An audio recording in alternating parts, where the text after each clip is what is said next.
చిన్న ప్రార్థన చేసుకుని ముందుకు వెళదాం. కృపాసత్య సంపూర్ణమైన దేవా నీకు వందములు సూత్రం ఫ్యాన్ కట్టింది. కృపాసత్య సంపూర్ణమైన దేవా నీకు వందములు సూత్రమైన సూత్రహరుడు పరిశుద్ధుడైన సర్వలోక రక్షకుడు సర్వోన్నతుడు నీకు వందములు సూత్రైన భూమి ఆకాశ సృష్టిని గొప్ప దేవానికి వందం సర్వ సృష్టికి మూలాధారమైన ప్రభానికి వందములు సూత్రములైన నీ సన్నిధిలోనైనా సజీవులకు నిలిపిన దేవుడు ప్రభుడైన ఈ సమయంలో నీ సన్నిధిలోనే ఆరాధించే కృపను కూడా మాకు ఇచ్చావు ప్రభులేలా. నీ సన్నిధి కృపాకేకత ప్రతి కుటుంబాన్ని జ్ఞాపకం చేసుకునేనా నీలో బలపరచు భద్రపరచమని నీ పరిశుద్ధమైన సన్నిధిలో పరిపోయిన కృపలోనైనా ప్రతి బిడ్డని జ్ఞాపకం చేసుకుని ప్రభుడైనా ఆదరణ కనబరచమని ప్రతి కుటుంబానికి తోడేయండి మని నీ సన్నిధిలో పరిపూర్ణంగా పరిశుద్ధంగా నిలిచే విధంగా నేను మీరే ఆత్మతో సమస్తం జరిగించమని మీరే నడిపించమని యేసే పరిశుద్ధ నామములో అడిగి వేడుకొస్తున్నాం తండ్రి.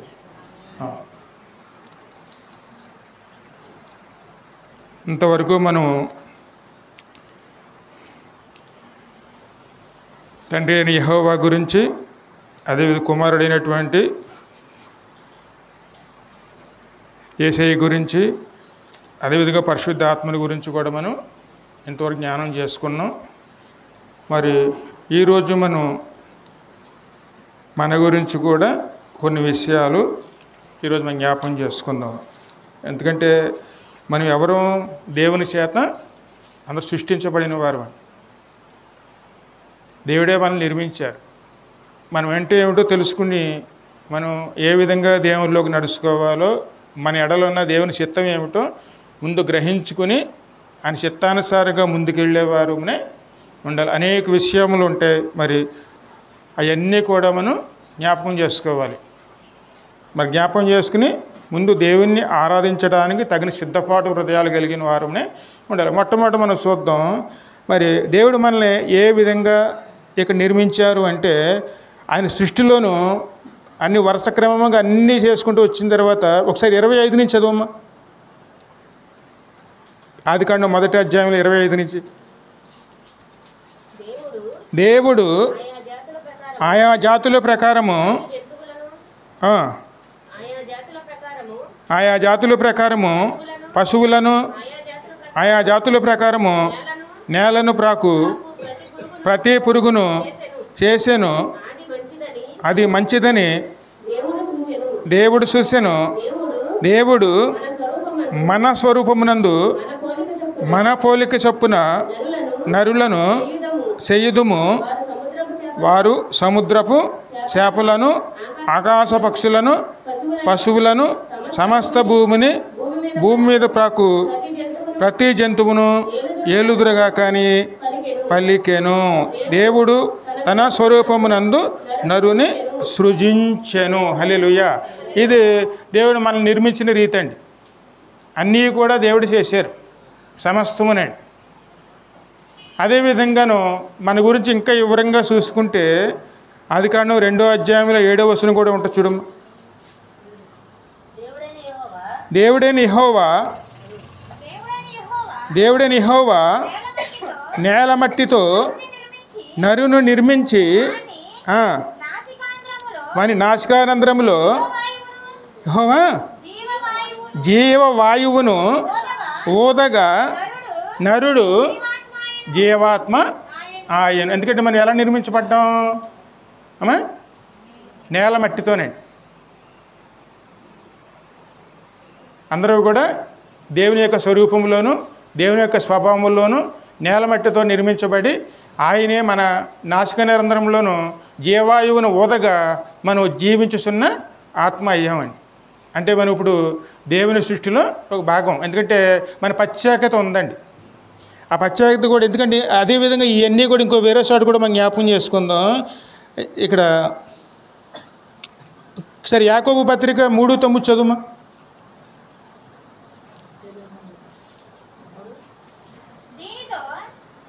3వ అధ్యాయం 9వ వచనం.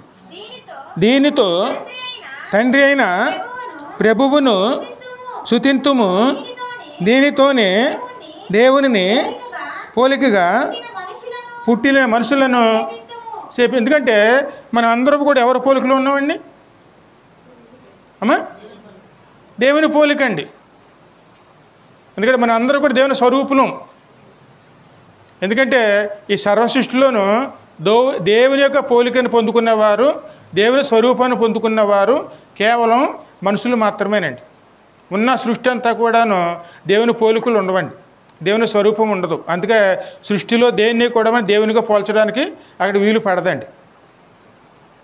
మనం దేన్ని కూడా దేవునితో సమానంగా మనం పోల్చేవారమే ఉండకూడదు. కేవలం మనిషికి మాత్రమే దేవుని స్వభావం ఉంటుంది, మనిషికి మాత్రమే దేవుని పోలికలు ఉంటాయండి కొన్ని.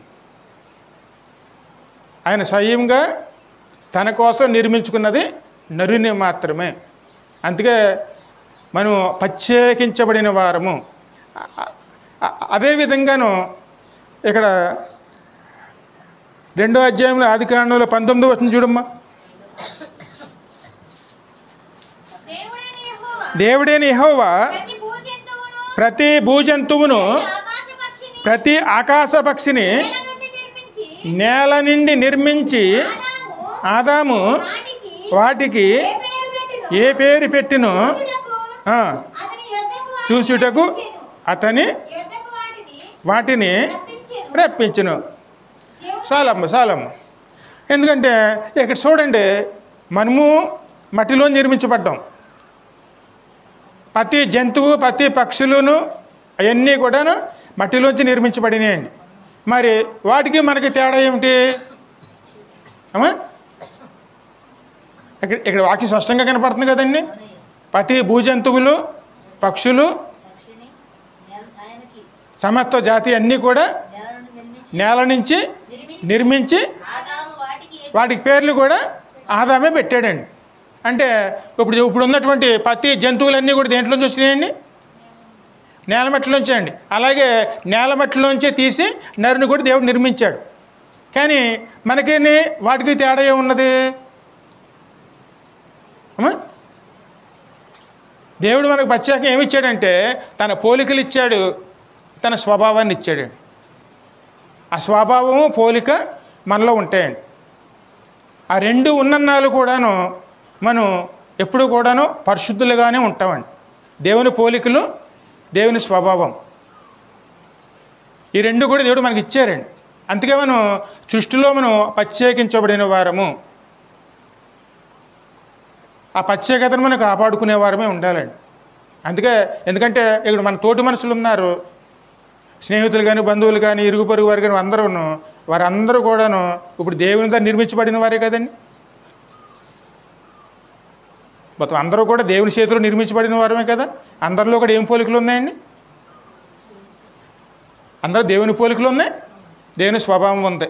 మరి ఇదే నోరుతో మనం దేవుని స్తుతిస్తాం, ఇదే నోరుతో మనం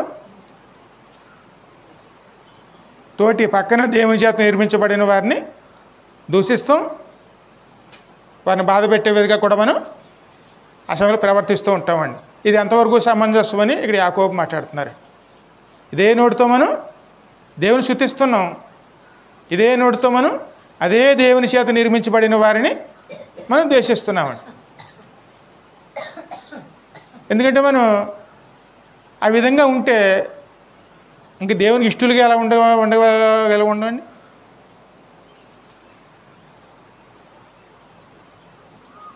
అందుకే ఎప్పుడు కూడా మనం ఎవరిని దూషించడానికి, అందుకే నీ సహోదరుని వ్యర్థుడా అని ఒక మాట పలిగితే ఆ మాట ఎంతవరకు వెళ్తుందండి? అది నరహత్య చేసినంత పాపం అండి. వ్యర్థుడా అంటే పనికిరానివాడా అని ఒక మాట అంటేనే దేవుడు ఆ మాటకి ఏమి ఇచ్చారండి? నరహత్య చేసినంత పాపం ఇచ్చారండి. అందుకే ఎవరిని మనం తక్కువ చేసి చూడకూడదు, ఎవరినో కూడా మనం బాధ పెట్టడానికి ఎప్పుడు ప్రయత్నం చేయకూడదని. ఎందుకంటే వారు దేవుని చేత సృష్టించబడిన వారు, మనము కూడా దేవుని చేత నిర్మించబడిన వారము. మన అందరూ కూడా ఎలా ఉండాలి? దేవుని స్వభావంతోనూ దేవుని సహవాసంలోనూ ఉండేవారమే ఉండాలండి. మరి దేవుడు నిర్మించాడు, అదేవిధంగా దేవుడు సృష్టించాడు మనల్ని. ఇక్కడ మనకి భూజంతువులకి మనకు ఉన్న అక్కడ తేడా ఏమిటంటే దేవుని స్వభావ లక్షణాలు మనలో ఉన్నాయండి. దేవుని స్వభావ లక్షణాలు ఏమున్నాయి అమ్మా?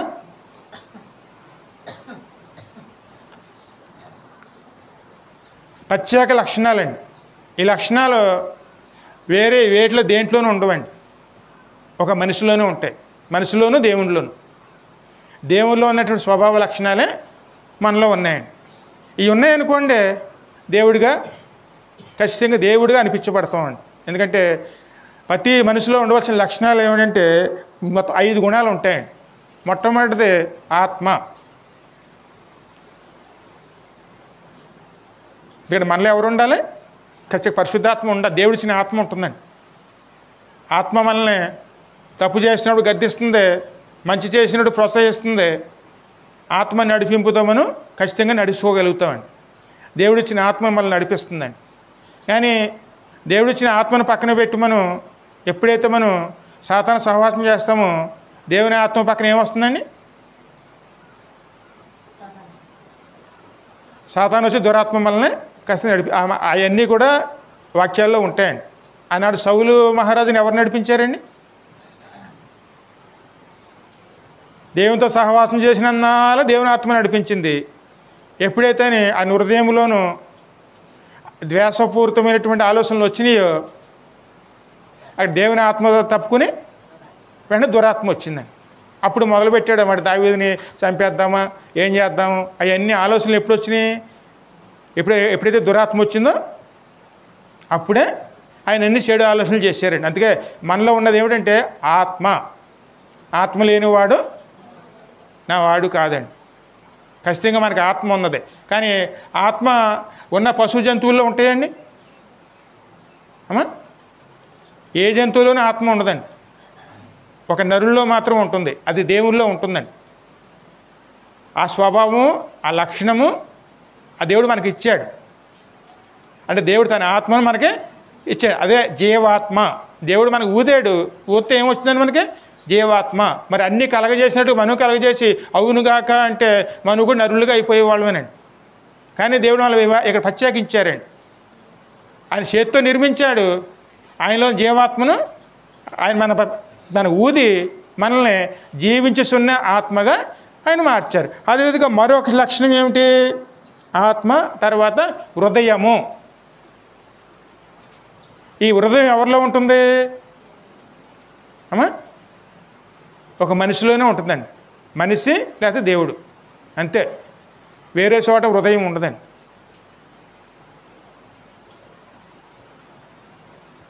ఖచ్చితంగా దేవుని బిడ్డలో హృదయం ఉంటుందండి. దుఃఖం వస్తే దుఃఖం వస్తుంది, అదేవిధంగా ప్రేమ వస్తే ప్రేమ వస్తుంది, అదే సంతోషం వస్తే సంతోషం వస్తుంది. ఇవన్నీ ఎక్కడి నుంచి వస్తాయి మనకి? పూర్ణ హృదయముతోనూ పూర్ణ ఆత్మతోనూ నీ తండ్రి అయిన దేవుణ్ణి ఆరాధించవలెను. హృదయము దేవునిలో లక్షణం అండి. అంటే ఆయనలో ఉన్నది హృదయం ఉంది. ఆ హృదయం దేవుడు మనకు కూడా ఇచ్చారు. కాబట్టి హృదయం, అందుకే అనేక మంది అంటారండి హృదయం లేకుండా ప్రవర్తిస్తున్నారు చూడండి. ఆ మాత్రం హృదయం లేదా? ఎందుకంటే పక్కన ఉన్న వాళ్ళ మీద కఠినంగా ప్రవర్తిస్తున్నాడు ఏమంటామండి మనం? అందుకే మనలో ఏముంటుంది? హృదయము. ఆ హృదయం ఎవరిచ్చారు మనకి? దేవుడు స్వభావ లక్షణం అండి, ఆయనలో ఉన్నటువంటిది. అది మనకున్నది. అదేవిధంగా హృదయం తర్వాత ఏమున్నది? ప్రేమ. అన్నిటికన్నా గొప్ప లక్షణం ప్రేమ అండి.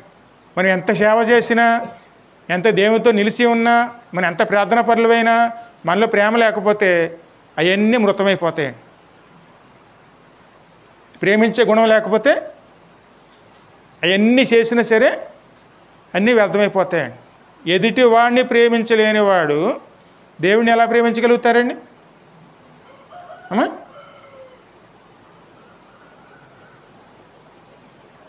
తోటి మనుషులే మనం ప్రేమించలేకపోతే, అంటే మన కళ్ళ ముందు కనపడుతున్న మనిషినే మనం ప్రేమించలేనప్పుడు కనబడిన దేవుడిని ఎలా ప్రేమించగలుగుతాం మనం? అందుకే మనలో ఉన్నటువంటి ప్రధానమైన లక్షణం ఏమిటంటే ప్రేమ. ఈ ప్రేమ ఎవరిలో ఉంటుంది? ఒక మనిషిలోనేనండి. ఈ సృష్టిలో దేంట్లో కూడా ఈ లక్షణం ఉండదండి. ఇవన్నీ కూడా దేవుని యొక్క స్వభావ లక్షణాలు.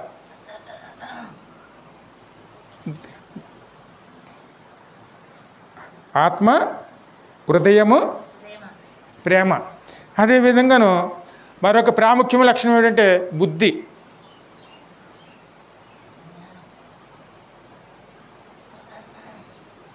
ఏదైనా చేయకుండా పని చేస్తే మనం ఏమంటామండి? ఏమి చేయాలో ఏమి చేయకూడదో స్వయంగా నిర్ణయించుకునేటువంటి స్వభావం ఎప్పుడు వస్తుంది మనకి? మన బుద్ధులు ఎదిగినప్పుడు అండి. ఇది దేవుడిలో ఉంటుందండి. దేవుడికి అన్నీ తెలుసు, ఏం చేయాలో ఏం చేయకూడదు అన్నీ ఎరిగి ఉన్నవాడు ఆయన. మనలో కూడా ఇది మనల్ని ఇచ్చిన లక్షణం ఏమిటి? బుద్ధి అండి, సొంతంగా ఆలోచించుకునే జ్ఞానం. ఆ లక్షణం ఎవరిలో ఉంటుంది? ఆ లక్షణం మనిషిలో ఒకటే ఉంటుందండి. అందుకే మనలో ఏముంటుంది? బుద్ధి. అదే వేగాను ఇంకో లక్షణం ప్రాముఖ్యమైన వివేకం అండి.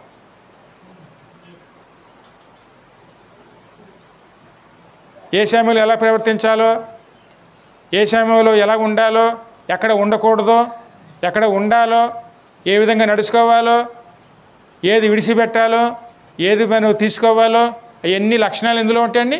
ఖచ్చితంగా. ఎందుకంటే మనలో వివేక లక్షణం ఉందనుకోండి, సొంతంగా నిర్ణయించుకుని మనం ముందుకు వెళ్ళగలుగుతామండి.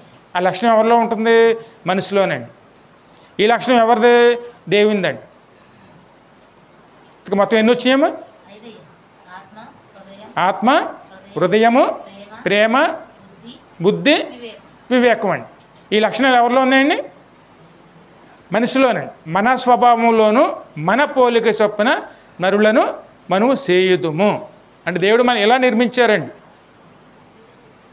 ఆత్మ, హృదయము, ప్రేమ, బుద్ధి, వివేకం అండి. ఈ లక్షణాలన్నీ దేవుని లక్షణాలండి. ఒక మనిషిలోనే ఉంటాయి. అది దేవుడు మనకి ఇచ్చారు.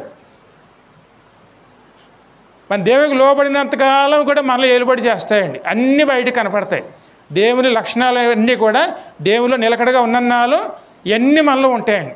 ఎప్పుడైతే మనం దేవుని పక్కన పెడతామో దేవునికి వ్యతిరేకమైన గుణాలు, లక్షణాలు మనలో వస్తాయండి. ద్వేషము, కలహాలు, కోద్రాలు, మస్త్రాలు, చెడు అలవాట్లు, చెడు చూపులు, చెడు క్రియలు, కామాలు, ఇవన్నీ ఎక్కడి నుంచి వస్తాయి?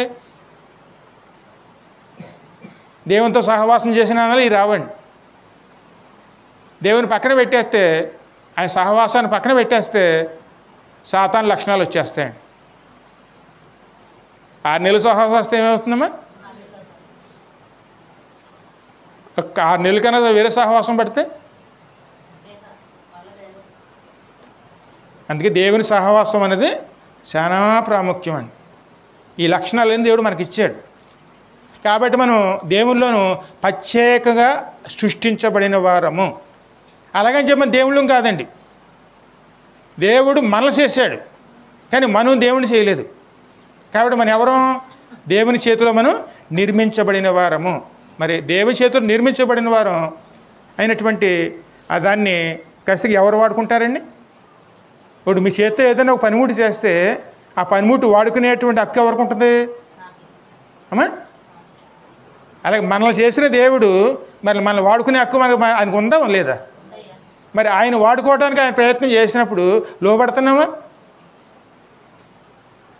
మనం చేసింది ఏదైనా సరే మన చేతిలో ఇమ్మడకపోతే ఆ వస్తువు మన పనికి వస్తుందా అమ్మా? ఆ వస్తువుని ఇంట్లో పెట్టుకుంటామా? అంత దూరం అక్కలు చిన్న చిన్నవి ఉంటాయి చూడండి. అందరి ఇళ్లలో ఉంటాయి, కొడవళ్ళు ఉంటాయి చూడండి. ప్రత్యేక కొడవళ్ళు అన్నీ దేనికి వాడతారు? ప్రత్యేక మనం అది పనిముట్టి కింద వ్యవసాయంలో వాడతామండి. కానీ అందులో చేసిన పిడి కనుక చేతులు ఇమ్మడకపోతే ఎంత పదును గల వస్తువైనా అది ఏమవుతుందండి? పనికిరాని వస్తువు కింద మారిపోతుందండి. అందుకే మనలో ఏ లక్షణం ఉండాలి? లోబడేటువంటి ఆయన చేతులు ఇమిడేటువంటి వస్తువుగా ఉంటే దేవుడు ఆడుకుంటాడు. ఆయన చేత మనం నిర్మించబడిన వారు కాబట్టి ఆయనకి మనల్ని వాడుకునేటువంటి హక్కు, స్వతంత్రం ఆయనకు ఉందండి. నేనెందుకు దేవుని చేత వాడబడాలి, నేనెందుకు పని చేయాలి అనే ఆలోచన మనకు వచ్చిందంటే అది దేవుని నుంచి వచ్చింది కాదండి, సాతాను ద్వారా వచ్చిన ఆలోచనలో. దేవుని చేతిలో మనం అందరూ నిర్మించబడిన వారు అండి. కాబట్టి దేవుడు మనకు దేనికి వాడుకుంటాడో ఆ విషయంలో మనం దేవునికి లోబడే మనసు కలిగిన వారునే దేవుని చేత ఇమిడేమనుకోండి చక్కగా వాడబడతామండి. ఎందుకంటే వాడబడిన కొడవలే పదునుగా ఉంటుంది, తెల్లగా ఉంటుంది అమ్మా.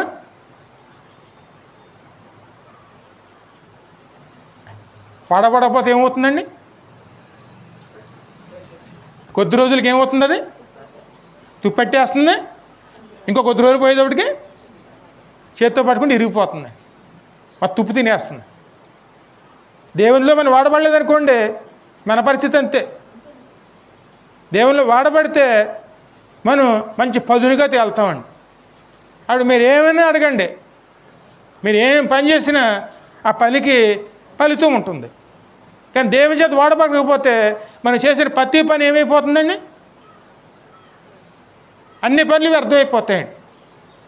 అందుకే మనం దేవుని చేతిలో వాడబడేవారమనే ఉండాలి. దేవుని చేతి వాడబడాలి. ఎందుకంటే మనల్ని దేవుడు సృష్టించాడు కాబట్టి దేవుడు మనల్ని వాడుకోవడానికి మనం ఎన్నుకున్నప్పుడు దేవునికి లోబడే మనసు కలిగిన వారునే ఉండాలి. అందుకే ఎప్పుడు కూడా మనలో ఏముండాలండి? మనస్సు. మనలో హృదయం ఉంది. ఆ హృదయం ఎవరికి ఇవ్వాలి? దేవునికి లోబడే హృదయం ఉండాలండి. ఆ హృదయంలో ఎవరికి స్థానం అండి? అందరు పాడతారు, హృదయం అనే తలుపునొద్ద యేసునాథుండు. ఎన్నిసార్లు తడతారు ఆయన? అన్ని రకాలుగా అన్ని ప్రయత్నాలు చేస్తారండి. ఆ మాటలనేవి కూడాను, ఆ మాటలు ఎక్కడ అంటే 3వ అధ్యాయంలో చివరిలో ఉంటాయి ప్రకటన గ్రంథంలో. ఆ తలుపు తీసామనుకోండి, ఆయన మనం కలిసి భోజనం చేస్తాం. అక్కడ కేవలం లోబడలేదనుకోండి, ఆయన ఎవరు, అక్కడ మనం ఎవరు? దేవునికి లోబడాలండి. మన దేవుని చేత నిర్మించబడిన వారు. దేవుని పోలికలు మనలో ఉన్నాయి. ఆ పోలికలు మనలో ఎప్పుడూ ఉండాలంటే ఆయన చేతిలో మనం ఇమిడేవారునే ఉండాలి. మన ఆయన చేతి ఇమడలేదనుకోండి, ఆ పనిముట్టును వాడరండి. అందుకు వాడేమనుకోండి, ఖచ్చితంగా చేతులకి ఏమొస్తాయి? అయ్యి మనల్ని గాయపరుస్తాయండి. ఆఖరికి చిన్న చిన్న కొడవలే చూడండి, చేతులు ఇమడకపోతే అలాగే బలవంతంగా వస్తే చేతులు పొక్కులు వస్తాయి. కడగా పొక్కులు ఏమవుతాయండి? గాయాలు అయిపోతాయండి. వెంటనే తీసి ఎక్కడ పడేస్తుందండి? అవతల పడేస్తుంది. అందుకే దేవునికి లోబడిన వారి చేత మనం పని చేయించాలన్న వారు మనకి ఎదురు తిరుగుతారు తప్ప వారి పనికి లోబడరండి. ఖచ్చితంగా అది బయటపడుతుందండి. దేవునికి లోబడిన వారు దేవుని పనులు సంతోషంతో చేస్తారు. కానీ దేవునికి లోబడిన వారు చిన్న పని వచ్చినా ఆ పనిని ఏం చేస్తారండి? ఏమాత్రం దాన్ని పని చేయడానికి ఒప్పుకోరండి. అంత చేతులు ఇమ్మడరు. అందుకే ఎప్పుడు ఎవరికి లోబడాలి? దేవునికి లోబడేవారునే ఉండాలి. ఆ చేతి ఇమిడేమనుకోండి, దేవుడు మనల్ని ప్రత్యేకమైన చోట్లు పెడతారండి. అదే సేద్యము చేయు చోటు. ఎందుకు మనల్ని ఎక్కడ పెట్టారు ఆయన?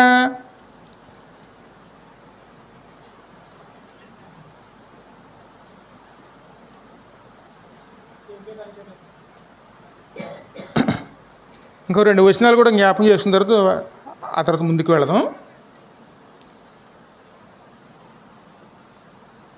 ఒకసారి ఆదికాండం 5వ వచనం చూడమ్మా.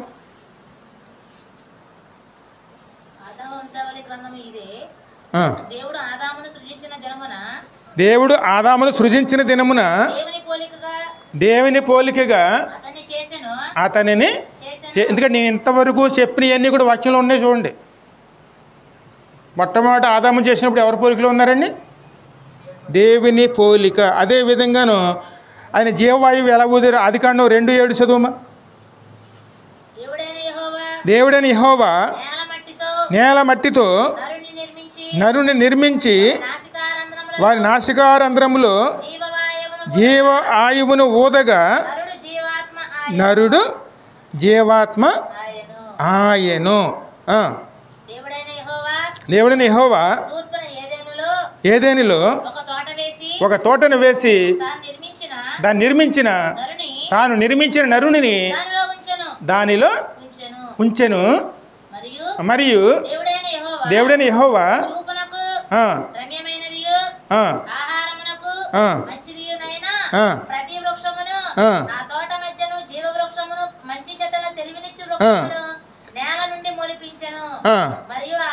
ఎందుకంటే ఇప్పుడు నరుణ్ణిని ఆ తోటలో ఎందుకు ఉంచారండి?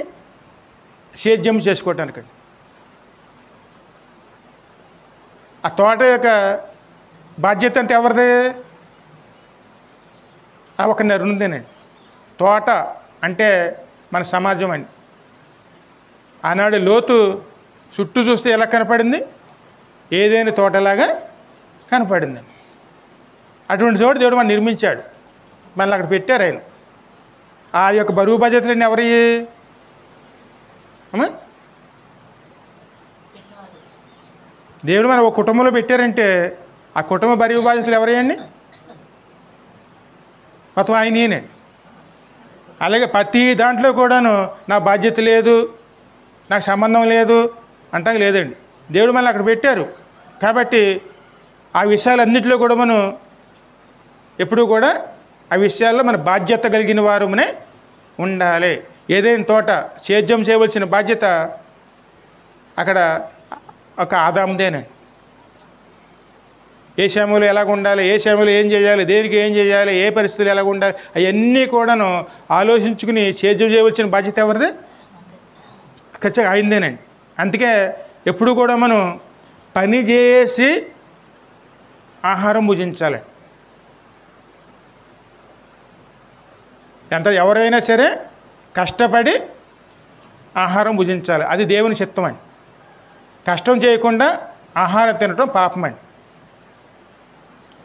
దేవుడు దేన్ని ఆశీర్వదిస్తాడు ఎక్కువగాను? చేసిన కష్టార్జిత ఫలాలండి. అది ఎప్పుడు మనం ఆలోచించుకోవాలి. దేవుడు ఆశీర్వాదం మన ఎందులోంచి వస్తాయి? మనం కష్టం చేసిన ఫలాల్లో వస్తాయండి. అది దేవుని ఆశీర్వాదం అండి. అంతేగాని ఊరినే రావండి. ఊరినే కూర్చుని తినమని చెప్పి దేవుడు చెప్పలేదు మనల్ని. ఏదైనా తోట వేసాడు, తోటలో ఎందుకు పెట్టారు ఆయన్ని? తోట సేద్యం చేయవలసిన బాధ్యత అయిందండి. ఆ తోట బాగు అన్నీ కూడా మంచి చెట్లన్నీ చూసుకోవాల్సిన బాధ్యత ఎవరిది? ఆదాముదండి. దేవుని మాటకి లోబడాలి.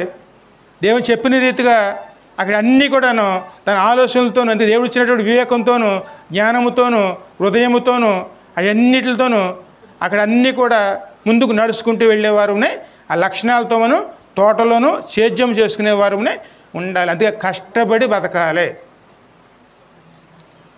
సేద్యం చేయడానికి ఏ కొదవ ఉండదండి. ఎప్పుడైతే మనం పని మర్చిపోతామో అప్పుడే లేమి మన ఇంట్లోకి వచ్చి పడుతుంది. ఎప్పుడు కూడా మనం కష్టపడే మనసు కలిగి ఉండాలండి. కష్టపడ్డామనుకోండి దేవుడు ఆ కష్టార్జిత ఫలాన్ని దేవుడు ఆశీర్వదిస్తాడు. ఏ విషయంలో దేవుడు మనం నిలబెట్టాడో, ఏ పని చేయడానికి దేవుడు మనం నిర్ణయించుకున్నారో ఆ పనిలో మనం ఎటువంటి లోపం లేకుండా మన పని పూర్తి చేసుకునే వారమే ఆ మాటలో కూడా ప్రసంగిలో ఉంటాయండి. ఏ పని అయితే దేవుని చేతి పని ఇచ్చారో ఆ పనిని ఏం చేసుకోవాలి? మనం మన లోపం లేకుండా ఆ పనిని పూర్తి చేసుకునే వారమే, శక్తి లోపం లేకుండా చేయాలండి. కానీ అది మానేసి మనం దేవుని ఆశీర్వాదం ఇవ్వాలి, ఇస్తారు. కానీ ఎందులో ఇస్తారు అమ్మా? ఎప్పుడు కూడా ప్రార్థన చేసినప్పుడు ఉచితాల కోసం ప్రార్థన చేయకండి. అది దేవుని వాక్యానికి విరుద్ధం. మీరు ఏం కష్టపడుతున్నారో ఆ కష్టాన్ని ఫలించే విధంగా దేవుడిని అడగాలండి మనం. అయ్యా ఇదిగో ఈ విత్తనం వేస్తున్నాను, నువ్వు చెప్పావు సేద్యం చేయమన్నావు, నీ విత్తనం వేస్తున్నావు, దాన్ని నూరంతగా ఫలింపజేయి. సేద్యం అంటే ఏమిటి? మనం చేస్తున్న పని కూడా సేద్యమేనండి, ఒక వ్యవసాయమే కాదండి. ఏం పని చేస్తున్నామో ఆ పని అక్కడ దేనితో పోల్చబడిందో? సేద్యంతో పోల్చబడిందండి. ఆ పని మొదలుపెట్టినప్పుడు అయ్యా నువ్వు చెప్పినట్టుగా నేను చేస్తున్నాను, నాకు ఫలాలు ఇవ్వు. అలాగ మనం వృద్ధి చెందాలి. ఎందుకంటే ఆ రోజు ఏసేపు ఎలా వృద్ధి చెందాడండి అమ్మా? మరి ప్రపంచం అంతా కరువు, అంతా కరువు ఉన్నది. ఆ కరువులో ఏసేపు విత్తనం వేసి దినదినము కూడా ఆయన వృద్ధి చెందుకుంటూ వచ్చాను. అంత క్రమంగా వృద్ధి చెందుకుంటూ వచ్చాను. అందుకే ఇప్పుడు కష్టపడే మనసు మనకు ఉండాలండి.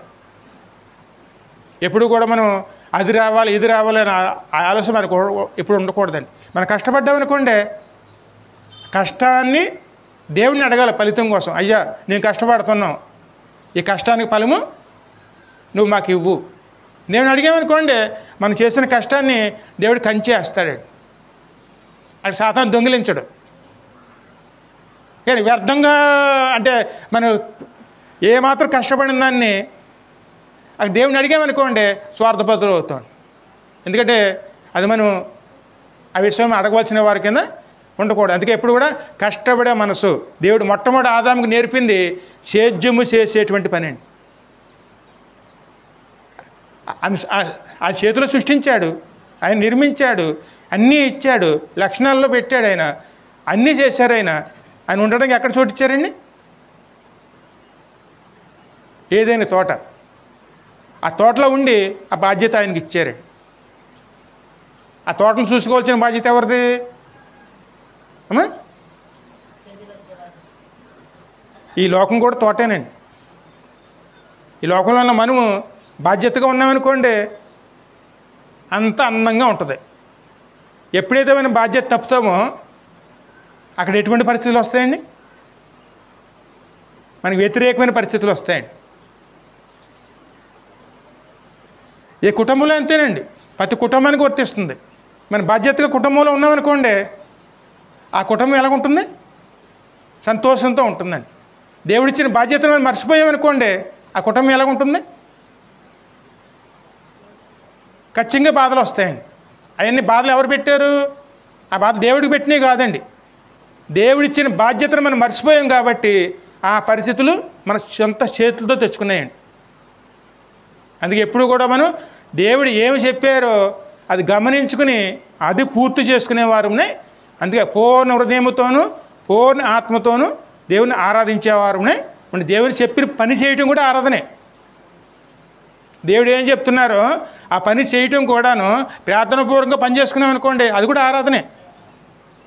మనం ఏం చేసినా ఎలాగుండాలి? పూర్ణ హృదయముతోనూ పూర్ణ ఆత్మతోనూ దేవుడు చెప్పిన పనిని పూర్తి చేసుకునేవారునే ఉండే. కానీ నరులు ఎలాగ ఉన్నారా అమ్మా? సరే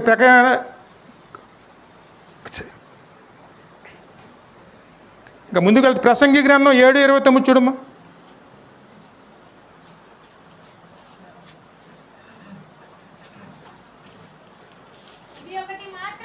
ఇది ఒకటి మాత్రము నేను కనుగొంటిని, ఏమనగా దేవుడు నరులను.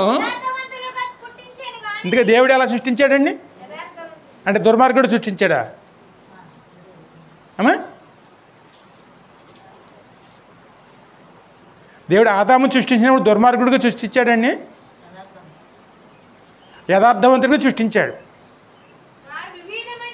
వివిధమైన తంత్రములను కల్పించుకొని ఉన్న, అంటే చెప్పని పని చేసింది మరి కల్పించుకున్న పనులండి. చెప్పిన పని చేసామనుకోండి అక్కడ మనం లోబడిన వారు ఉంటాం. కానీ ఆ యొక్క చెప్పని పనులు చేసిందని ఏముంటామండి? ఆ పనులు నువ్వే కల్పించుకుని ఆ పనులు నువ్వే చేసుకున్నావు కాబట్టి అక్కడ ఆ ఫలితాలు ఎవరు అనుభవించాలి అమ్మా? కసి మనమేనండి. అందరూ ఎలా తయారయ్యారని కాడికి దేవుడు సృష్టించినప్పుడు ఆయన చేసిన మంది యథార్థంగానే ఉందండి. బాగా సృష్టించాడు. ఆయన అనుకున్నదాన్ని చూస్తే అవన్నీ కూడాను చాలా సంతోషం ఇచ్చే విధంగా ఉన్నాయి. దేవుడు సంతోషించిన మాట కూడా ఉంటుందండి. ఆయన సృష్టించిందని అంతా చూసి సంతోషపడాను. కానీ అక్కడ చివరికి వచ్చేసరికి ఏమైందండి? అందరూ ఎలా తయారయ్యారు ఇక్కడికి అమ్మా?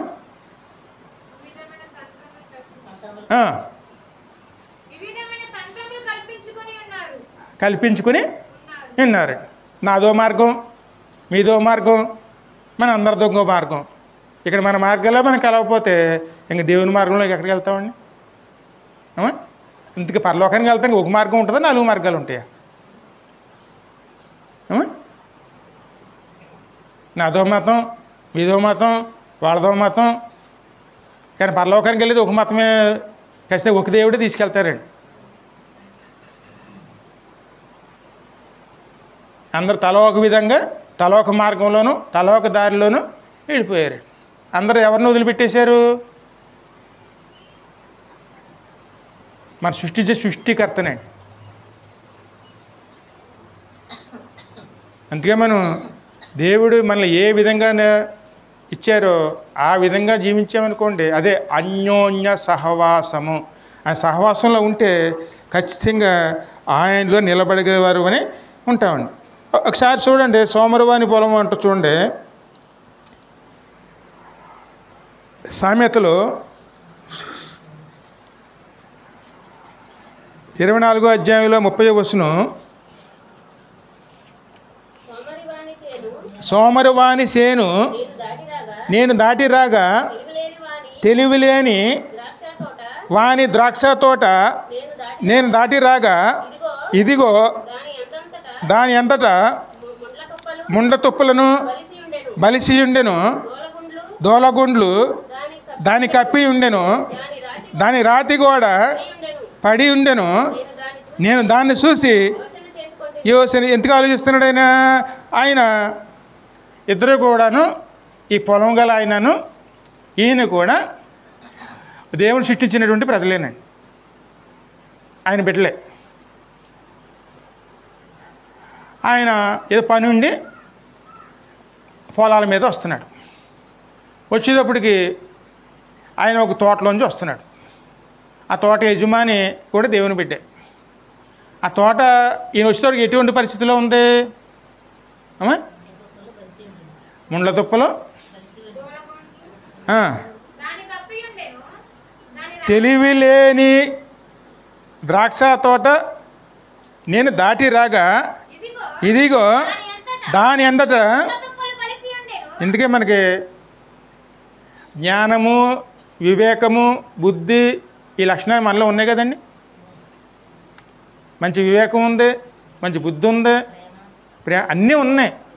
ఏది మంచో తెలుసు, ఏది చెడో తెలుసు. అంత జ్ఞానం కూడా దేవుడు మనకి ఇచ్చారు. కానీ అక్కడ ఆయన చేస్తున్న పొరపాటు ఏమిటి?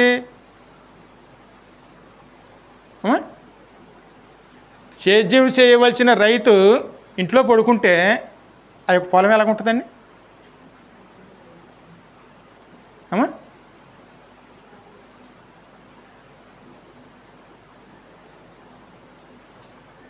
రేపు ఉదయం పొలాలు వచ్చేవాడు ఇంట్లోకి ఏమి పట్టుకొస్తారు?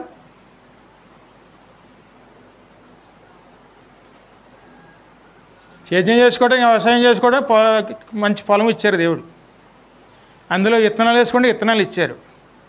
విత్తనాలు ఫలించడానికి మంచి వర్షాలు ఇచ్చారు, అంటే నీరు ఇచ్చారు, అన్నీ ఇచ్చాడు దేవుడు. కానీ అన్నీ వేసుకున్నాడు. కానీ దాని సేద్యం కనుక సరిగ్గా చేయకుండా ఇంట్లో పడు కూర్చుంటే, అంటే మనం ఏం పని చేయకుండా కూర్చుంటే అది ఎలా తయారవుతుందండి? మన జీవితాలు కూడా అంతేనండి.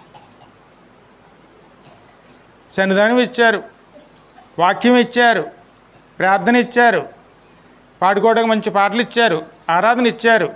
ఇది కూడా మన జీవితం కూడా తోటేనండి. అన్నీ ఇచ్చారు. అన్నీ కూడా మనం సేద్యం చేసుకోవాలి. అన్నిటిని మనం ఖచ్చితంగా అన్నీ తీసుకుని దాని ద్వారా మనం మన జీవితాన్ని కట్టుకునేవారు ఉండాలండి. కానీ అవన్నిటిని మనం మన బద్ధకం చేత, మన సోమర్థనం చేత పక్కన పెట్టి మనం అలాగే ఉండిపోయామనుకోండి, ఆఖరికి అందులో ఏం మూలుతాయండి? ముళ్ళతప్పులు అంటే ఏమిటి? చెడు ఆలోచనలు, చెడు తలంపులు, చెడు అలవాట్లు, చెడు మాటలు, ఇవన్నీ ఎక్కడ వస్తాయండి? అవి వచ్చినప్పుడల్లా పెరిగి అవతల పడేస్తే అదే సేద్యం చేయవలసిన లక్షణం అండి. ఎక్కడ కలిపి వచ్చిందో పీకి అవతల పడేయాలి వచ్చి. అక్కడ ఏ పురుగు పట్టిందనుకోండి, వెంటనే ఏం చేయాలి? మందులు కొట్టుకోవాలి. అదేవిధంగాను అక్కడ ఏ అవసరం ఉందనుకోండి, వెంటనే ఎరువు వేసుకోవాలి. ఎప్పుడు నీళ్ళు అవసరమో చూసుకుని నీళ్ళు పెట్టుకోవాలి, పెట్టించుకోవాలి. ఎన్ని బాధ్యత ఎవరిది? అమ్మా, ఎన్ని మనం మానేసి దేవుడా నువ్వు దిక్కంటే అది ఎంతవరకు సమంజసం అవుతుందండి? ఆ తోటలో దాటి వస్తున్నాడు, అది కంటికి ఏం కనపడి? ముళ్ళ మొక్కలు, అమ్మా, ఎందుకంటే దూలగంటలు గట్ల మీద ఉన్నాయనుకోండి, ఆ గట్ల మీద నడవగలమా?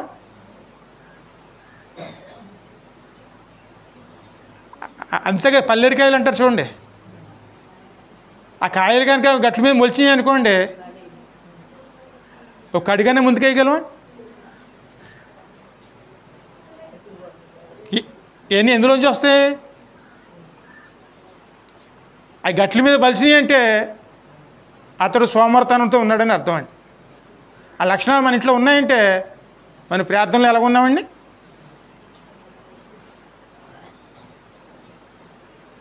మనం ఎప్పుడు మెలకుగా ఉన్నాం అనుకోండి, దేవుని జ్ఞానంతో ఉన్నాం అనుకోండి, మంచి వివేకం కలిగి ఉన్నాం అనుకోండి, అవి మొక్క రాగానే పీక అవతల పడేస్తామండి.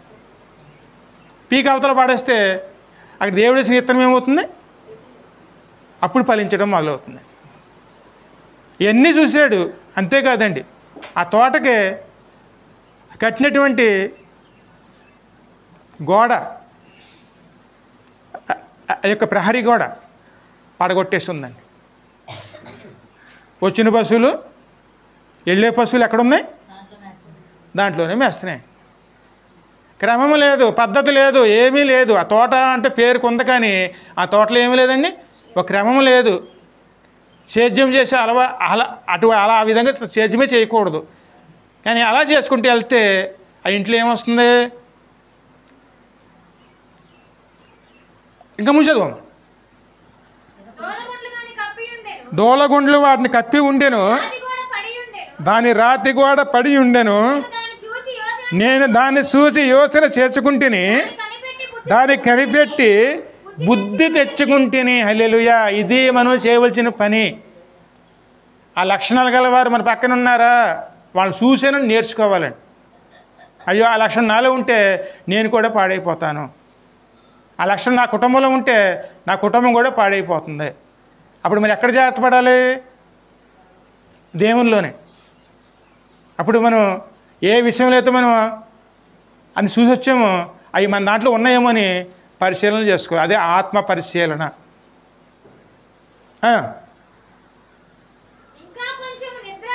ఇంకా కొంచెము నిద్ర, ఇంకా కొంచెం కునుకుపాటు, పరుండుటగా ఇంకా కొంచెము చేతులు ముడుచుకొనుట, వీటి వలన నీకు దరిద్రత పరిగెత్తుకుంటూ వచ్చును. ఎక్కడికి వస్తుంది దరిద్రత అండి? అమ్మా, ఇంకా కొంచెం నిద్ర, అమ్మా, ఇంకా కొంచెం కునుకుపాటు, పరుండుటకై ఇంకా కొంచెము చేతులు ముడుచుకొనుట, వీటి వలన నీకు దరిద్రత పరిగెత్తుకుంటూ వచ్చును. హల్లెలూయా! 7, 8 అయినా సరే లెక్కకుండా కూర్చున్నామంటే వారి జీవితంలోనూ ముందు చూసేది కేవలం దరిద్రమైన మాత్రమే. ఖచ్చితంగా ఉంటుందండి అది. ఖచ్చితంగా మనం ఇప్పుడు తెల్లారగట్లు ఏం చేయాలి? ప్రార్థన అండి. ఈ సేద్యం ఆత్మీయ సేద్యం అండి. ఒక వ్యవసాయంలో రైతు ఏం చేస్తారో ఆత్మీయం కూడా అదే మనం చేయాలండి. వెంటనే మనం సేద్యం చేసుకున్నాం, చక్కగా సేద్యం చేసుకున్నాం అనుకోండి, ఆత్మీయ ఫలాల్లో మనం వృద్ధి చెందుతామండి. ఇంకా కాసేపు నిద్ర బద్ధకం పెట్టుకున్నాం అనుకోండి, కాసేపు ఆగితే తెల్లారుతుంది. ఉన్న సమయం అయిపోతుంది, ఖచ్చితంగా వెళ్ళిపోతుందండి. అందువల్ల మనకి ఏం తెచ్చుకుంటాం? పరిగెత్తుకుంటూ వస్తుందంటండి ఇంట్లోకి. దేవుని వాక్యం ఎప్పుడు కూడాను సూటిగా సూటిగా ఉంటుందండి. ఇందులో ఏమైనా మనలో ఉన్నాయనుకోండి, ఏం చేసుకోవాలి? మనం తీసి జాగ్రత్త పడేవారునే ఉండాలి. హల్లెలూయా! ఇంకా ముందు చదువు. ఆయుధస్తుడు వచ్చినట్లు లేమి నీ మీదకి వచ్చును. చూడండి, మంచి ఆయుధాలు పట్టుకునేవాడు వచ్చినట్టుగాను లేమి ఎక్కడికి వస్తుంది? లేమి అంటే ఏమిటి? అన్నీ కొరతలేనండి. అవన్నీ మనకి రావడానికి కారణం ఏంటి? వాళ్ళకి ఇచ్చినాడు, మనకి ఇచ్చాడు. మంచి బాధ్యత, సేద్యం చేసుకునే బాధ్యత అండి. వాళ్ళని పెట్టిన చోట మనల్ని పెట్టారు దేవుడు. వాళ్ళకి ఏమి ఇచ్చాడో మనకే అదే ఇచ్చాడు. వాళ్ళని ఎక్కడ పెట్టాడో మనల్ని అక్కడే పెట్టాడు. వాళ్ళని ఎలా ఆశీర్వించారో మనల్ని అలా ఆశీర్వించారు. మరి వాళ్ళు బాగుండి మనం బాగోలేకపోవడానికి కారణం ఏమిటి? అమ్మా, ఒక నిమిషం ఆలోచిస్తే ఆ కారణం దేవుడా మనమా? ఎప్పుడూ కూడా మనం మెలకువ కలిగి ఉండాలి. మెలకువ కలిగి సమయాన్ని సద్వినియోగం చేసుకునే వారునే ఉన్నామనుకోండి, రేపు పొద్దున్న భవిష్యత్తు ఎలా ఉంటుంది? ఆశీర్వాదకరంగా ఉంటుందండి. సేద్యము చేయటానికి నరుణ్ణి ఆయన ఏదైనా తోటలో పెట్టాను. ఏదైనా తోటలో ఒక బాధ్యతలు ఇచ్చారండి. దేవుడు చెప్పిందల్లా చేసుకో. దేవుడు ఒకటే చెప్పాడు, నేను వద్దన్నది నువ్వు చేయకూడదు. ఆ మాట కట్టుబడి ఉన్నాం అనుకోండి, మన ఇంట్లో సాతాను రమ్మన్న రాడండి. అక్కడ దేవుడు ఏది వద్దన్నాడో దాన్ని వెంటనే ఏం చేసుకోవాలి? మనం మన హృదయంలోంచి పెరికి అవతల పాడేయాలి. ఎందుకంటే కలుపు మొక్కలు మనకు కావాలా అమ్మా? ఏ వ్యవసాయదారుడు కూడా కలుపు మొక్కలు ఇప్పుడు పొలాల్లో పెంచుకోడండి. అది తీసి అవతల పాడేయమన్నాడు దేవుడు. అది తీసేసామనుకోండి మంచి ధాన్యాన్ని మనం ఖచ్చితంగా పొందుకోగలుగుతామండి. అందుకే దేవునికి వ్యతిరేకమైనది ఏదైనా సరే అది మరి కలుపు మొక్క అండి. వెంటనే ఏం చేయాలి? దాన్ని తీసి అవతల పాడేసేవారునే ఉండాలండి. అందుకే నేను ఎప్పుడు సోమరవాని పొలము ఎప్పుడు జ్ఞాపకం చేసుకోవాలండి. అది మనలో ఉన్నాయి అనుకుంటే జాగ్రత్త పడ్డామనుకోండి, మనం వెంటనే ఏదైనా తోటలో మారుతాం.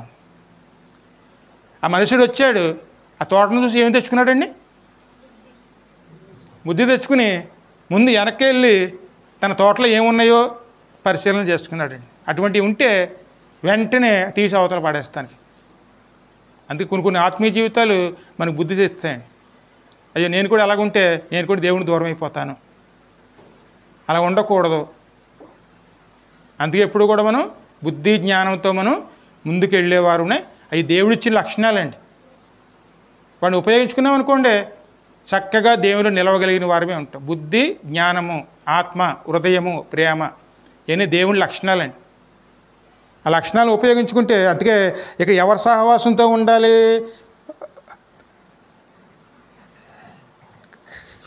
సరే ఆదికాండం 3:8 చూడమ్మా.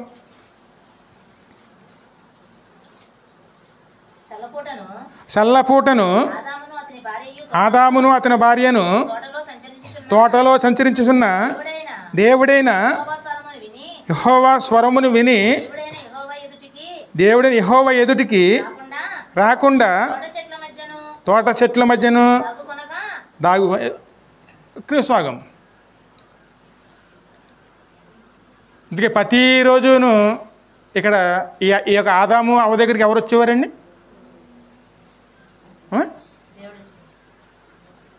అంటే దేవునికి ఆ యొక్క ఆదాముగా అవ్వకి ఏమున్నది?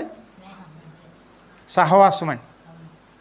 ప్రతిరోజును ఆ యొక్క చల్లపూటలు ఎక్కడ ఉండేవారు? దేవుని సన్నిధానంలో. ప్రతిరోజు కూడా ఏం చేయాలి మనం?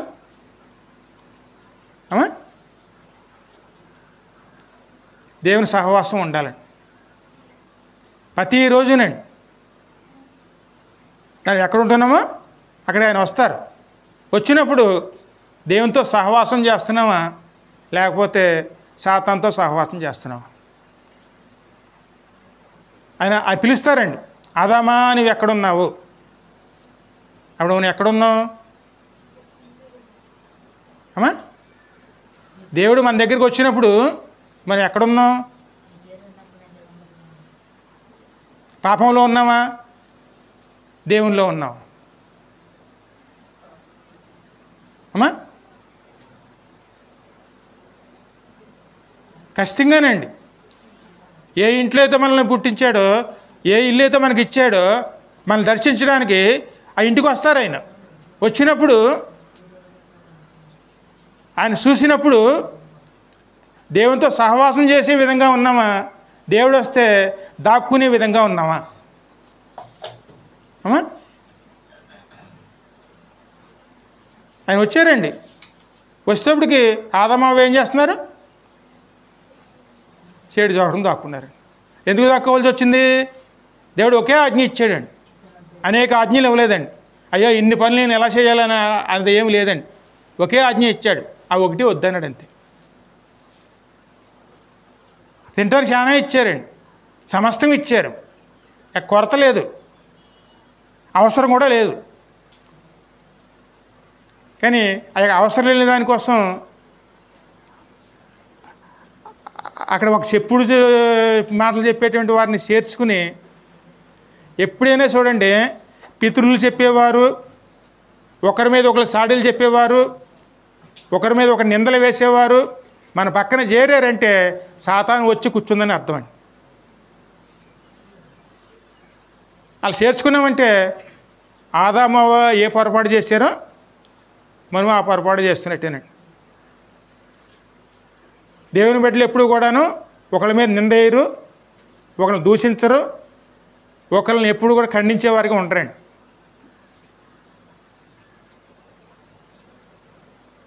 మనం దేవునితో సహవాసం చేసామనుకోండి అందరినీ కూడా అదే దృష్టిలో చూడగలుగుతామండి. కానీ ఎక్కడైతే మనం ఇటువంటి స్వభావాలు గల వచ్చారనుకోండి చోటు ఇచ్చామంటే ఆదాము అవ్వ ఏ పరిస్థితిలో ఉంటారో మనం అదే పరిస్థితి. అందుకే ఎప్పుడూ కూడా మనం సాడీలు చెప్పడం కానీ తీర్పులు తీర్చడం కానీ మనలో ఉండకూడదండి.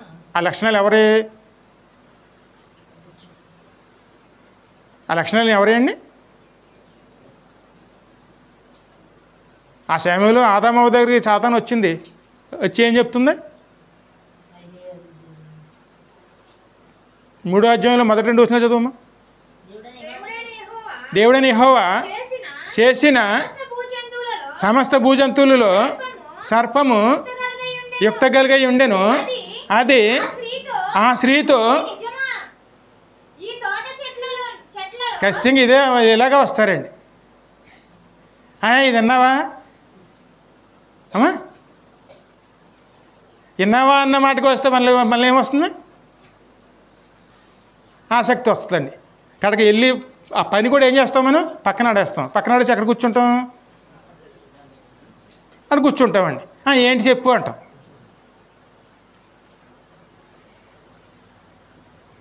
ఇంత తేలిగ్గా సాతాను మోసం చేస్తుందండి. ఇది విన్నావా? సాతాను ఎప్పుడూ కూడాను పూర్తి అబద్ధం చెప్పడండి. సగం అబద్ధం కానీ సగం నిజం చెప్తాడు. సగం అబద్ధం సగం నిజం ఎప్పుడు కూడా చాలా ప్రమాదం అండి. అందుకే తెలివి మోసపోతాం. అందుకే వాక్యంలో మనం ఏదైనా మన ఖచ్చితంగా దేవుని వాక్యం ఏదైనా చేర్చామనుకోండి సాతాను చేసిన పని మనం చేస్తున్నట్టు అవుతుంది. కొంత వాక్యం ఉంటుంది, ఆ వాక్యంలో కొంత కలిపామనుకోండి అది సాతాను చేసిన పని మనం చేస్తున్నట్టండి. ఇది నిజమా అంటే వచ్చాడు. ఏంటి అని ఈ తోట చెట్లలో దేని ఫలములైనను మీరు తినకూడదని దేవుడు చెప్పానా అని అడిగాను. అందుకు స్త్రీ ఈ తోట చెట్ల పళ్ళలో మేము తినవచ్చును, అయితే తోట మధ్యనున్న చెట్టు ఫలమును గూర్చి దేవుడు మీరు సావకూడినట్లు వాటిని తినకూడదనియు వాటిని ముట్టకూడదనియు చెప్పినని సర్పముతోను అనేను. ఆవిడ అడిగింది కానీ ఈవిడ చెప్పిన సమాధానం ఎలాగుందండి? దేవుడు చెప్పంది కూడా చెప్పినట్టుగా చెప్పింది. తినొద్దు అన్నాడు కానీ ముట్టొద్దని చెప్పలేదండి. ఎందుకంటే ఆ మాటకి అర్థం ఏమిటంటే ఈ లోక సహవాసంలో ఉన్నాం మనం. అది ఖచ్చితంగా ఒకరిదొకరు సహవాసంలో ఉండవలసిందే. ఆ ఉండటమే ముట్టుకోవటం అండి. అందరితోనే ఉండాలి మనం. కానీ వాటిని మనం మన సొంత లక్షణాలుగా చేసుకోకూడదండి. వాటి ద్వారా జీవించకూడదు. కేవలం దేవుడు ఏం చెప్పాడు? ఆ పండు ముట్టుకోవద్దని చెప్పలేదు, నువ్వు తినొద్దు అన్నాడు. అంటే దాని మీద ఆధారపడొద్దు, అది నువ్వు తినకూడదు అన్నాడు అంతే. కానీ ఆ సమయంలో ఈవిడేమని చెప్తుంది? దేవుడు చెప్పంది కూడాను అక్కడ చెప్తుందండి. అందుకే సాతానుకి అవకాశం ఇస్తే మనం కూడా అలా మారిపోతాం. అందుకే దేవుని సహవాసంలోనే ఎప్పుడు నడుచుకునేవారు. అందుకే అన్యోన్య సహవాసము చేసిన ఎడల ఆ మాట 1 యోహాను పత్రికలు చూడమ్మా.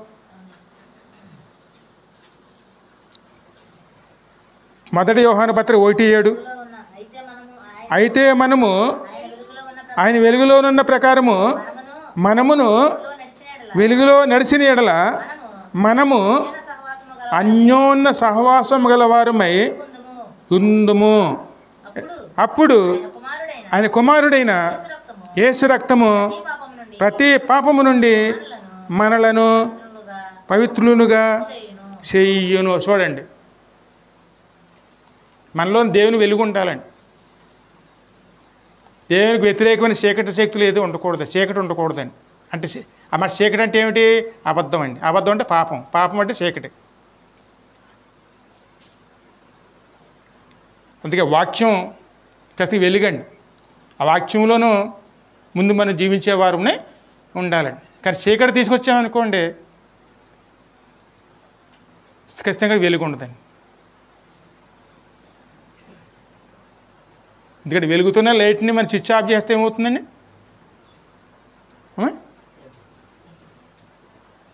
వస్తుందిగా, చీకటి వస్తుంది కదండి. అందుకే ఎప్పుడూ కూడా మనం అలా ఉండకూడదండి. వాక్యం వెలుగు, ఆ వెలుగులో జీవించేవారునే వెలుగులో చూసామనుకోండి స్పష్టంగా కనపడుతుందండి ఏది మంచిదో ఏది చెడుదోనే. ఎప్పుడైతే వాక్యం ద్వారా సహవాసం చేస్తామో ఆ వాక్యం ఏం చేస్తున్నాం? మళ్ళీ అన్యోన్య సహవాసం చేసిన ఎడల అమ్మా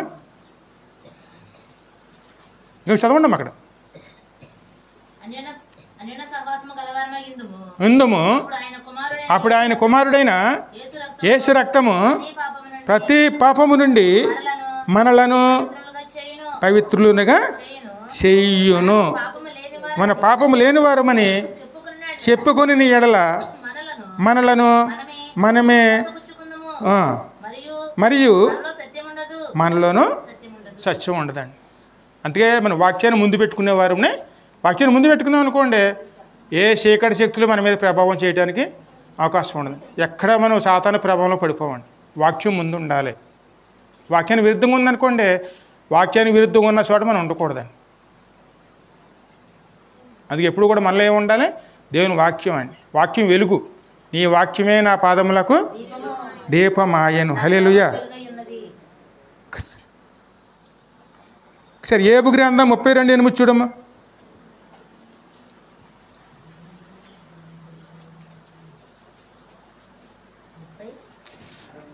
32:8.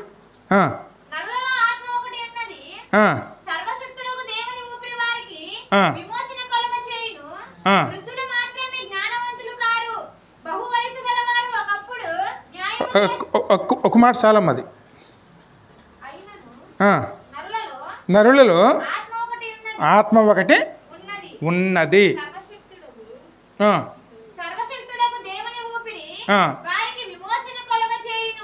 అంతే, మళ్ళీ ఏముందండి? ఆత్మ ఉందండి. ఊపిరి అంటే దేవుడు ఇచ్చిన ఊపిరి అండి. ఆత్మ అంటే పరిశుద్ధ ఆత్మ. ఆత్మ మనలో ఉంది, అది మనకు విమోచించుతుందండి. ఆత్మకు లోపడాలండి. ఆత్మకు విరుద్ధమైన పనులు చేయకూడదు. ఆత్మను చంపుకుని ఏం చేస్తామంటే కొన్ని పనులు చేస్తూ ఉంటాం. ఆ పనులు ఏం చేస్తుంది? జీవితాంతం బాధలో తీసుకెళ్తాయండి. ఆత్మను చంపుకుని చేసుకుంటే కొన్ని పనులు, ఆ పనులు ఏం చేస్తాయి? మనల్ని జీవితాంతం బాధపడవలసి వస్తుంది. వాక్యాన్ని విరుద్ధంగా మనం ఎప్పుడు కూడా ఉండకూడదండి. ఎందుకంటే మనలోని ఆత్మ మనల్ని నడిపించాలి. అందుకే ఆత్మ లేనివాడు నా వాడు కాదు. ఖచ్చితంగా వాక్యం చెప్తుందండి. ఒకసారి ప్రకటన గ్రంథం 6:9 చూడమ్మా.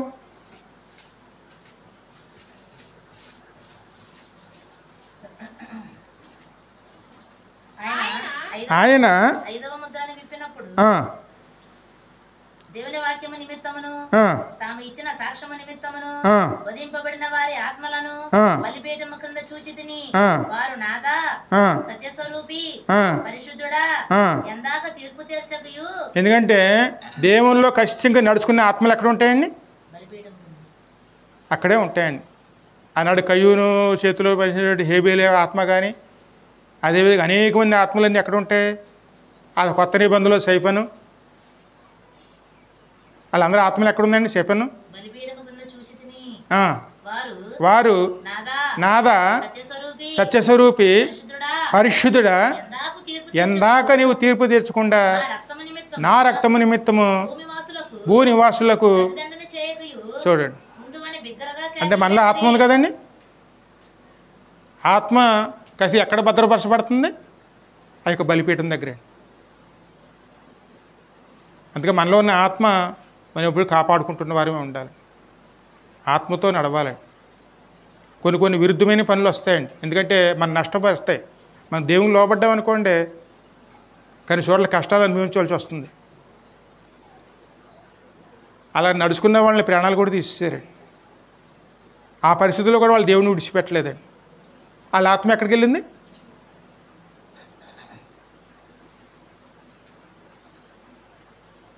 ఆత్మ ఎక్కడుంది అమ్మా? అందుకనే, ఎందుకంటే దేవుడు మళ్ళీ మర్చిపోయేవాడు కాదండి. వారి ఆత్మ నశింపదు. అది దేవుని చేతిలోనే భద్రంగా ఉంటుంది. ఎప్పుడు మన ఆత్మ ఎప్పుడు దేవుని చేతిలో ఉండాలండి. ఆయన చేతిలోనే భద్రంగా ఉండాలి. ఆత్మను కాపాడేవాడు. ఎందుకంటే శరీరాన్ని ఒకటే దేవుడు అంటే ఒక శరీరాన్ని మాత్రం సాతాను బాధ పెడతాడండి. ఆత్మని ఏం చేయలేడండి. కానీ ఆత్మను సైతం నరకంలో వేసేది ఎవరు? ఒక దేవుడు మాత్రమే.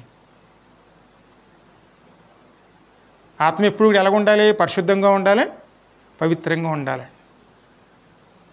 ఆత్మచేత నడిపించబడుతున్న వారమే ఉండాలండి. ఒకసారి 146వ కీర్తన 4వ వచనం చూడమ్మా.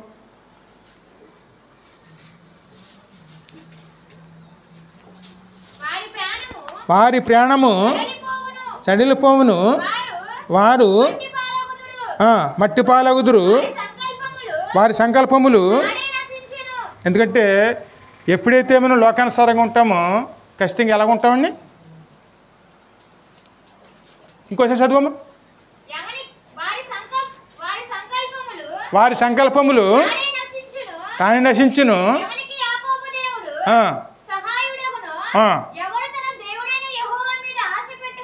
ఆశ పెట్టుకును వారే దాన్ని దేవుని సహాయం లేకుండా కేవలం మన ఇష్టానుసారం మనం బతికేమనుకోండి, మనం ఎన్నో తలుచుకుంటాం, ఎన్నో పనులు చేయాలనుకుంటున్నాం. ఆ పనులన్నీ ఏమైపోతాయి? ఎందుకు పనికిరావు. దేవుని సహాయంగా ఎవరికి తోడుంటే ఆ దేవుని నడిపింపులు ఎవరైతే ఉంటారో వారే ధన్యులుగా మారతారు. వారు పనులు చేసుకుంటారు. ఆ పనులు ఎలాగుంటే దేవుని ఆశీర్వాదంతో ఉంటాయండి. ఖచ్చితంగా వారు చేసే పనిని ఆ మాటలని కీర్తనలో ఉంటాయండి. వారి కష్టార్జిత ఫలంను ఆశీర్వదించును. వారు చేస్తున్న పనిని దేవుడు ఆశీర్వదిస్తాడు, నూరంతగా ఫలింపజేస్తాడు. దేవుడు ఎప్పుడు కూడా విడిచిపెట్టేవాడు మాత్రం ఎప్పుడూ కాదండి. ఇంకా మన చివరిగా మనం చూసుకుందాం. సరే, యెషయా గ్రంథం 65:27 చూడమ్మా.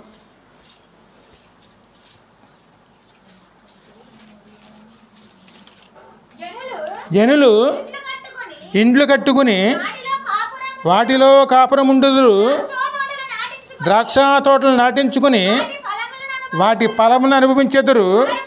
వారు కట్టుకున్న ఇండ్లలో వేరొకరు కాపురం ఉండరు, వారు నాటుకున్న వాటిని వేరొకరు అనుభవించరు. నా జనులు ఆయుష్ను వృక్షాయువంత ఎగును. నేను ఏర్పరచుకుని వారు తాము చేసుకునే దాని ఫలములను పూర్తిగా అనుభవింతురు. వారు వృధాగా ప్రయాసపడరు. అకస్మాత్తుగా కలుగు అపాయం నందుటికై పిల్లలను కనరు. వారి యెహోవా చేత ఆశీర్వదించబడిన వారు. హల్లెలూయా. దేవుడు ఎక్కడైతే నిలిపాడో అక్కడ దైవ చిత్తానుసారంగా ఎవరైతే ముందుకెళ్తారో ఈ ఆశీర్వాదాలన్నీ వాళ్ళు పొందుకుంటారండి. కుటుంబంలో కానీ ఎక్కడైతే జాబ్ చేసుకుంటున్నారనుకోండి, ఆ జాబులో కూడా దైవ చిత్తానుసారంగా ఉన్నారనుకోండి, వాళ్ళు వృద్ధి చెందుకుంటూ వస్తారండి.